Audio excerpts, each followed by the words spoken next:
দেশের আইনের বিরোধিতা করলে এটা অন্যায় অপরাধ। কোরআনের বিধানের বিরোধিতা, কোরআনের বিরুদ্ধে, কোরআন সুন্নাহর ইসলামী শরীয়তের বিপরীত আইন প্রণয়ন, নীতিমালা প্রণয়ন, এটাকে অন্যায় অপরাধ, কুফর মনে করা জরুরি কিনা? দেশের আইনের ব্যাপারে তো কত কিছু শুনি, কিন্তু শরীয়তের বিধান, আল্লাহর দেওয়া বিধান, এই বিধানের বিরুদ্ধাচরণ সম্পর্কে তো কোনো কিছু শুনি না আমরা। কোরআনকে গিলাফ লাগিয়ে উপরে উঠে রাখবেন আর দেশ চলবে পশ্চিমাদের তরিকায়, এটা কোরআন অবমাননা কিনা? কোরআনের সূক্ষ্ম অবমাননা আছে অনেক, মনে হয় অবমাননা না, গিলাফ দিয়ে সুন্দর করে রেখেছে, কিন্তু কোরআনের প্রতি যদি তোমার ঈমান থাকে, ইয়াহদি ইলাল হক ওয়া ইলা তারিকিল মুস্তাকিম, দিন জাতি যে কথা বললো, তুমি মুসলিম মানুষ, মানব হয়ে, ইনসান হয়ে কোরআনের সন্ধান পেয়েছে, তুমি একথা বলতে পারো না। দেশের আইনের বিরোধিতা করলে এটা অন্যায় অপরাধ।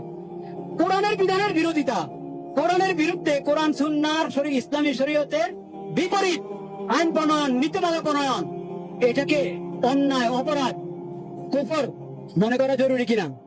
দেশের আইনের ব্যাপারে তো কত কিছু শুনি, কিন্তু শরীয়তের বিধান, আল্লাহর দেওয়া বিধান, এই বিধানের বিরুদ্ধাচরণ সম্পর্কে তো কোনো কিছু শুনি না আমরা।